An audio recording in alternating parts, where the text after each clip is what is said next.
and then your pixel, which is marketinghustle.com, and that's already connected to that pixel. On my website, it might not be relevant for a lot of people. You have the ability, which you can look up as a follow-up to this video. And you could actually, if you have a HubSpot or Salesforce, any records, and you could re-upload back that information back up to Facebook, and you can actually add that here. So then you'd be able to see the leads that you got, who turned into a customer, and to that ad set, your campaigns in the future. Not gonna get into that. Also, by the way, you could separately add some of that information here. Okay, at this point, we have our audience built, and now we've just finished with our creative. You might want to do advanced preview on the different placements on the Instagram feed. And generally, nothing looks weird and out of place. Nothing gets cut off. Nothing looks funky. So everything looks good. For approval, there's this really great feature here that you have, that you can actually generate a link. You can copy it, and then you can just send someone this link via email, and they can actually see what the ads look like.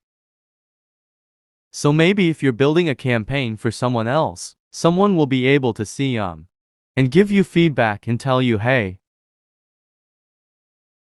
okay, so I'm just gonna close all this here now.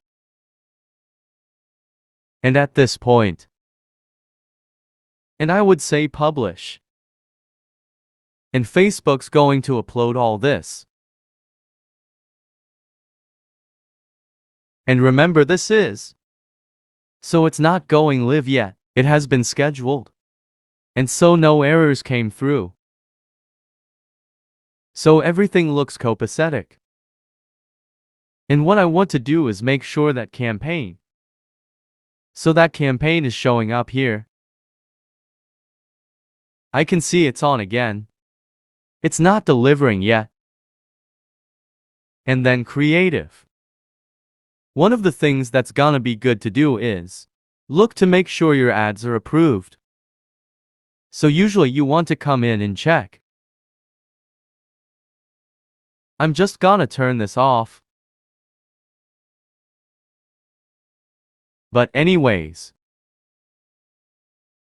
a campaign for lead generation on Facebook for 2023. Now, while I'm here,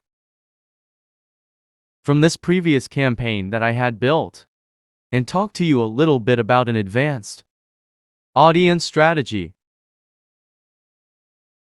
under my lookalike campaign. And you can see that some of them spent, and then some of them got more. I was testing different ways to build, because there's many different ways. And it's very important that when you're first starting, that you experiment to figure out what's working. So I built a lookalike from my email list that I had. I built a lookalike from people who went to the website, submitted a request to download this content. I built ones off of different landing pages that I had related to Facebook ads. There's many different ways. And what's going to be important for you to figure out what works for you. If you can get the settings down right, if you can experiment, and if you can create good creative, that is what's gonna fundamentally help you test, learn, and figure out how to make Facebook perform for you. Now, I hope this video has been helpful, and stay tuned to the channel. So until the next video.